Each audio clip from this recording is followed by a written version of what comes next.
नमस्कार जी। नमस्कार क्या नाम लिखती हैं आप? जी, रेखा दासी।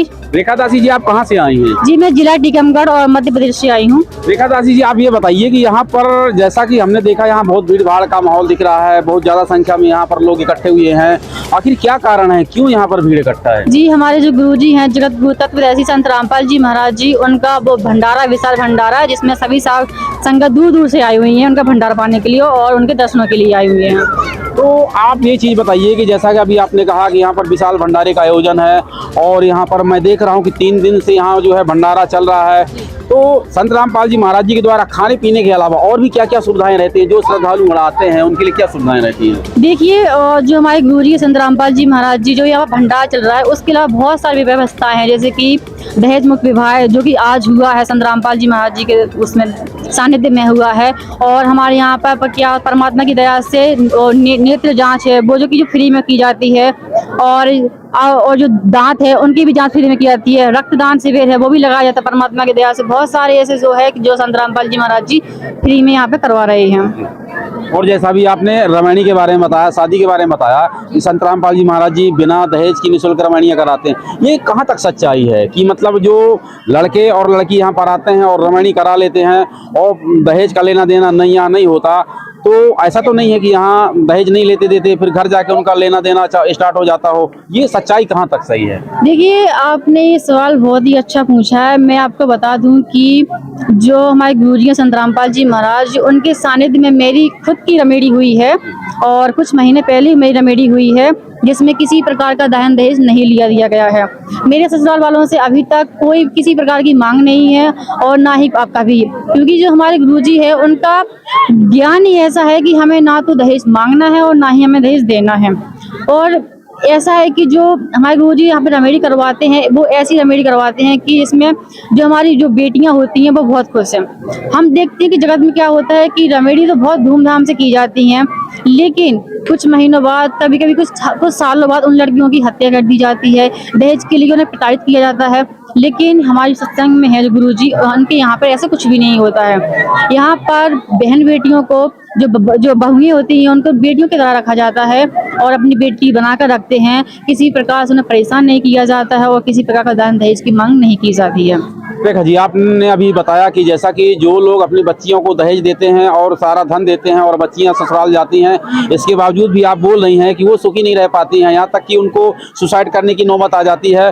तो ये जब धन देने के बावजूद भी अगर ये पोजीशन आ जाती है, लेकिन आपने कहा कि यहाँ पर संत रामपाल जी महाराज जी के मिशन में लोग यहाँ पर कोई भी किसी प्रकार का दहेज नहीं देते हैं, इसके बाद भी जो है वो लड़कियाँ खुश रहती हैं अपने ससुराल में जाकर। ये इतना बड़ा बदलाव, इतना बड़ा चेंजेस कि जहाँ पर पैसा देने के बाद भी लोग अपनी बच्चियों को क्या नहीं देते, है ना? और तो देने के बाद भी वहाँ पर वो जो ससुराल वाले हैं फिर भी उनकी डिमांड खत्म नहीं होती है, अभी ये नहीं है, अभी वो नहीं है, ये नहीं है, आदि जो भी उनकी डिमांड खत्म नहीं होती। लेकिन यहाँ कुछ भी ना देने के बाद भी और जो बच्चियाँ वहाँ खुश रहती है, इतना बड़ा चेंजेस, इसका कारण क्या है? क्यों इतना बड़ा बदलाव आ रहा है? जी बिल्कुल, इसका कारण है हमारे जगत गुरु तत्वदर्शी संत रामपाल जी महाराज। जो उनका ज्ञान है, उनका ज्ञान ही ऐसा है कि जो उनकी जो संगत है, उनके श्रद्धालु हैं, उनके ज्ञान को समझकर कभी दान दहेज नहीं लेते हैं। क्योंकि हम सब लोग क्या है कि अपने गुरुजी की बात मानते हैं, उनके अनुसार चलते हैं, जो वो भक्ति मार्ग बताते हैं उन्हीं पर चलते हैं। और हमारे संत रामपाल जी महाराज के जितने भी श्रद्धालु है, कोई भी दान दहेज नहीं लेता है। देखिए, आपने ज्ञान की बात की, बहुत अच्छी बात की, आपने ज्ञान की बात की। ज्ञान संत रामपाल जी महाराज जी देते हैं, बहुत अच्छा देते हैं, लेकिन यहाँ पर और भी जो बड़े बड़े धर्मगुरु हैं वो भी बड़े बड़े कथावाचक हैं और उनके इतने बड़े करोड़ों फॉलोअर हैं और वो एक कथा के 15-15 लाख रुपए लेते हैं, तो वो भी तो ज्ञान देते हैं, तब ना उनके करोड़ों फॉलोअर्स हैं, तो वो भी ज्ञान देते हैं। लेकिन उनमें इतना बड़ा क्यों बदलाव नहीं आ रहा जो आप संत रामपाल जी महाराज इतना बड़ा बदलाव कर लेते हैं? देखिए, उनमें बदलाव इसलिए नहीं आ रहा क्योंकि वो सद्भक्ति नहीं बता रहे हैं। सद्भक्ति बता रहे हैं केवल संत रामपाल जी महाराज। हमारे जो ग्रंथ हैं उन ग्रंथों में साफ साफ लिखा हुआ है कि जो संत सद्भक्ति बताता है, अब जो हमारे शास्त्र हैं, शास्त्रों को खोल खोल के सद्भक्ति बताता है, सिर्फ वही यहाँ पे संत है, वो महान संत है। आपने जैसे कि बात की बहुत बड़े बड़े महाधर्म गुरुओं की बात की, जिससे कि हम बता दें आपको, जो भी जितने जितने बड़े बड़े महाधर्म गुरु हैं वो कोई भी शास्त्रों को खोल के सब भक्ति नहीं बताता है। आप जरा देखिए उनके सत्संग को देखिए, वो कहीं डांस कर रहे हैं, कहीं गाना गा रहे हैं, सब कुछ कर रहे हैं, लेकिन हमारे संत रामपाल जी महाराज जी अपने भक्तों तक को मना करते हैं कि हमें ना ही डांस करना है, ना ही गाने सुनने हैं, कुछ नहीं करना। तो ये हमारे गुरु जी संत रामपाल जी महाराज और बाकी धर्म गुरुओं में एक काफ़ी अंतर है कि वो खुद करते हैं, लेकिन हमारे यहाँ गुरु जी मना करते हैं कि हमें ये सब नहीं कराना है। इसलिए उनमें और हमारे संत रामपाल जी महाराज में बहुत ज़्यादा फर्क है। देखा जी, आपने बहुत अच्छी बात बताई और हमें अच्छा लगा कि संत रामपाल जी महाराज जी जो बताते हैं उनके फॉलोअर्स करते हैं। लेकिन समस्या यहाँ उठती है कि जब हम देखते हैं कि यहाँ पर एक बच्चा भी है 3 साल का, और वो 3 साल का बच्चा, उसकी अभी खेलने खालने की उम्र है और टीवी देखने की उम्र है, मोबाइल चलाने की उम्र है, और उसको अन्य चीज़ें, क्योंकि बच्चे हैं जो है उनका माइंड जो है तो इधर उधर की चीज़ों में चलता रहता है। लेकिन यहाँ पर जो हमने देखा कि बहुत बड़ा बदलाव, 3 साल का बच्चा भी जो है वो एक ऐसे सिस्टम की रफ्तार पकड़ लेता है कि वो अनावश्यक चीज़ों में जो है उसका दिमाग नहीं जाता। और जैसा कि अभी आपने बताया कि आपकी भी रामायणी संत रामपाल जी महाराज जी के द्वारा अभी कुछ ही दिनों में पहले हुई थी, आपकी भी उम्र इतनी ज़्यादा नहीं है। जैसा कि देखा जाए कि आज की जो जनरेशन है, आज की जो शादी की उम्र है 20 से 30 साल के बीच में जो बच्चे लड़का लड़कियां शादी करते हैं, उनके मन में भी तो ये भाव जगता होगा कि हमारी भी शादी बैंड बाजे के साथ होना चाहिए। शादी एक बार होना है जिंदगी में, बार बार तो होनी नहीं है, तो बैंड बाजे गाजे आज के साथ होना चाहिए, ढोल नगाड़े बजने चाहिए। तो ये उम्र कहती है, लेकिन फिर भी उनमें इतना बड़ा बदलाव मुझे ये समझ में नहीं आ रहा कि इस उम्र में भी कैसे बदलाव आ जा रहा है ये। जी देखिए, जैसे कि मैंने आपको पहले ही बताया कि जो हमारे गुरुजी हैं उनका ज्ञान है, ठीक है। जैसे कि आपने बात की है बैंड बाजों की, आज मैं बता दूं कि जो मेरे आसपास के लोग हैं, जो मेरे जान पहचान के लोग हैं, मैंने उनमें देखा है कि काफ़ी लोगों की शादी इतनी धूमधाम से की जाती है, लेकिन उनकी इतनी धूमधाम से शादी होने के बाद भी कुछ लड़कियों ने सुसाइड कर लिया। किसी के ससुराल वालों ने इतना उन्हें परेशान किया है कि उन्हें किसी ने खुद मार डाला है, और काफ़ी तक दहेज के लिए उन्हें प्रताड़ित किया जाता है। बैंड बाजो जिसने धूमधाम से शादी की है उनकी ये दशा हो चुकी है। लेकिन संत रामपाल जी महाराज जी, जो कि हमारे यहाँ के आसपास कुछ अनुयायी हैं, उनकी संत रामपाल जी महाराज जी के सानिध्य में जो रमेड़ी हुई है, विवाह हुआ है, दहेज मुक्त विवाह, उन्होंने देखा है कि वो इतने खुश हैं क्योंकि उन लोगों को और उनके ससुराल वालों को संत रामपाल जी महाराज जी का ज्ञान है, तो वो लोग किसी प्रकार का दहेज की और मांग नहीं करती हैं। तो वो ससुराल वाले भी और वो बहू भी इतने आराम से एकदम प्यार से रह रही हैं और किसी भी प्रकार की कोई दिक्कत नहीं आ रही है। मैं खुद आपको बता दूं, एक जीता जागता उदाहरण मैं अपना खुद का बता देना चाहती हूँ कि मेरी खुद की रमेड़ी हुई है, और मुझे आज तक किसी ने भी, मेरे ससुराल वालों ने ये नहीं कहा है दहेज के लिए, कुछ भी नहीं कहा है, बल्कि सब लोग बहुत अच्छे से रह रहे हैं क्योंकि उन्हें संत रामपाल जी महाराज जी का ज्ञान हो चुका है।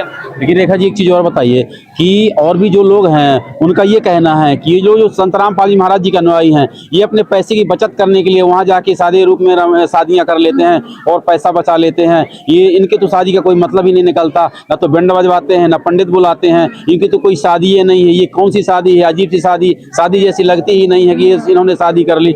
इस तरह के जो कमेंट करते हैं जो अन्य लोग हैं, इसके बारे में क्या कहेंगे आप? मैं इसके बारे में ये कहना चाहूँगी, मैं उन लोगों से सवाल पूछना चाहती हूँ कि जिन लोगों ने इतने धूमधाम से शादी की है, लाखों करोड़ों रुपए पैसे बर्बाद किए हैं, क्या वो आज खुश हैं? क्या नहीं है खुश। मैंने काफ़ी लोगों को देखी कि उन्होंने लाखों करोड़ों रुपए खर्च करने के बाद भी उनकी बेटियां खुश नहीं हैं। उन्हें किसी प्रकार की उन्हें इतना टॉर्चर किया जाता है ससुराल वालों से, या फिर उनकी किस्मत भी ऐसी हो जाती है कि उनका हस्बैंड भी उन्हें बहुत परेशान कर देता है। तो जब इतने पैसे लगाने के बावजूद वो खुश नहीं हैं, तो फिर इतनी धूमधाम शादी करने का मतलब ही क्या है? हमारे गुरुजी बताते हैं कि जब जो इतना पैसे हम जो धूमधाम शादी करने में लगा देते हैं, इससे अच्छा तो हम अपनी लड़की को दे दें, कल के दिन उससे कुछ काम में आ जाएगा। लेकिन लोग क्या करते हैं कि नहीं, धूमधाम शादी का दिखावा करते हैं कि हमें धूमधाम से शादी करनी चाहिए। लेकिन इसकी जगह पे मेरे ख्याल से अगर हम इतना पैसा अपनी बेटी को दे दें तो कल के दिन उसे किसी न किसी काम में बहुत जरूर काम आएगा, जैसे कि उनकी बीमारी में या फिर ऐसे कुछ काम हो तो उसमें से पैसा काम आ सकता है, लेकिन लोग धूमधाम से ज़्यादा शादी करते हैं, उससे कुछ नहीं होता है, सिर्फ बर्बादी होती है, बहू को टॉर्चर किया जाता है। और मेरे ख्याल से तो संत रामपाल जी महाराज जी के सानिध्य में जो रेमेडी की जाती है तो उसी तरह से करनी चाहिए, एकदम सिंपल सादे। यहाँ पर पैसे मायने नहीं रखती हैं कि हमने कितने धूमधाम से शादी की है, कितने पैसे बर्बाद किए हैं। यहाँ पर मायने रखता है कि हमारी जो बेटी है वो अपने ससुराल में सुख है कि नहीं है, उसे किसी प्रकार का दुख तो नहीं है, मायने ये रखता है। आज के टाइम पे पैसे कुछ नहीं है। अगर हमारी बेटियां अपने ससुराल में खुश नहीं है तो उन पैसों का क्या करेंगे। शादी तो 2 दिन की है, 2 दिन में हम सारा पैसा वेस्ट कर देते हैं। बताइए, 2 दिन की शादी में हमने इतना सारा पैसा वेस्ट कर दिया। जो एक बाप होता है अपनी बेटी शादी कराने के लिए इतना कर्जा ले लेता है, लेकिन उसके बाद भी उसकी बेटी सुख नहीं रहती है, बल्कि उसे दुख रहता है। इससे अच्छा तो हम संत रामपाल जी महाराज जी की तरह की शादी क्यों ना करें। ये संत रामपाल जी महाराज जी बताते हैं कि दहेज मुक्त विवाह करें हम, इसमें किसी प्रकार का लेन देन नहीं। और आज कितनी बहू इतनी खुश हैं कि उन्हें किसी प्रकार का कोई टेंशन नहीं है। तो मेरे ख्याल से तो ऐसे ही करना चाहिए जो हमारे संत रामपाल जी महाराज जी बताते हैं। लेकिन रेखा जी, उनके पास एक और समस्या खड़ी हो जाती है। अगर वो बिना दहेज के, बिना बाजे गाजे के और एक साधारण सिंपल माहौल में अगर वो लोग शादी कर देते हैं अपनी बच्ची की, तो जो उनके रिश्तेदार हैं और भी जो लोग हैं, उनके समाज के लोग हैं, उनको वो बोलेंगे कि यार ये बताओ बच्ची को कुछ नहीं दिया, ऐसे भेज दिया ससुराल में, आदि आदि कमेंट करेंगे। इस कारणवश कहीं ना कहीं जो है वो इस दबाव में आ जाते हैं और वो लोग मजबूरी में जो है दहेज की शादी करते हैं। तो वो जो है जो दहेज की शादी करते हैं, आखिर वो भी अगर चाहते हैं कि भाई हम भी अपनी बच्चियों की शादी और संत रामपाल जी महाराज जी की मिशन के द्वारा करें, तो उनमें कैसे बदलाव आए, उनको क्या करना चाहिए, थोड़ा इसके बारे में आप बताइए। जी, मैं जैसे कि आपने कहा है कि जो लोग समाज को देख के चलते हैं, ठीक है, बहुत अच्छा सवाल है। मैं आपको बता देना चाहती हूँ कि जैसे कि लोग समाज को देखकर शादियां करते हैं, पैसे बर्बाद कर देते हैं, धूमधाम से शादी करते हैं। मुझे बताइए, क्या हम समाज को देखकर शादियां करते हैं? जब हमें परेशानी होती है, दुख होता है, क्या वो समाज हमारे लिए तैयार होता है क्या? तो कौन दौड़ेगा, वो समाज वाले ही तो आते हैं ना। नहीं, समाज वाले नहीं आते। अगर हम सुख हैं, अगर सुखी है, हम खुश हैं, तो समाज वाले आएंगे। लेकिन जिस दिन अगर हमारे पास पैसा नहीं होगा, हम गरीब हो जाएंगे, तो कोई समाज वाला पूछने नहीं आता है। समाज वाला हमारे पर गलत इल्जाम लगाते, गलत बोलते हैं। तो उसके परिवार वाले तो आएंगे, नहीं आते हैं। वो सिर्फ आज के समय में बता दूं, सिर्फ पैसा ही सब कुछ है। अगर पैसा है हमारे पास तो समाज वाले, परिवार वाले हमारे अपने हैं। अगर पैसा नहीं है तो कोई समाज वाला, परिवार वाला हमारा अपना नहीं है। तो क्यों हम समाज को देखकर चलें? हमें अपने बारे में सोच के चलने चाहिए। अगर हमारा भला संत रामपाल जी महाराज जी के उनके बताए हुए नियम के अनुसार अच्छा चल रहा है जीवन, तो हम उन्हीं के अनुसार क्यों ना चलें। समाज हमें क्या देता है? कुछ नहीं देता। समाज हमें 2 वक्त की रोटी भी नहीं देगा। क्या करेगा इस समाज के लिए हम जो देते हैं? समाज देखिए क्या है, अगर हमारे लिए आज अच्छा हो जाए, बुरा हो जाए, तो समाज क्या है, आज याद रखता है, कल भूल जाएगा। और समाज भी हम बता दें कि हम अगर 100 काम भी अच्छे कर लेना तो कोई समाज हमें याद नहीं रखता। लेकिन अगर हमारी एक गलती हो जाए तो समाज में कोई जिंदगी टोकता रहता है कि तुम गलत हो, तुम ऐसे हो, तुम वैसे हो। क्यों हम समाज को देखकर चलें?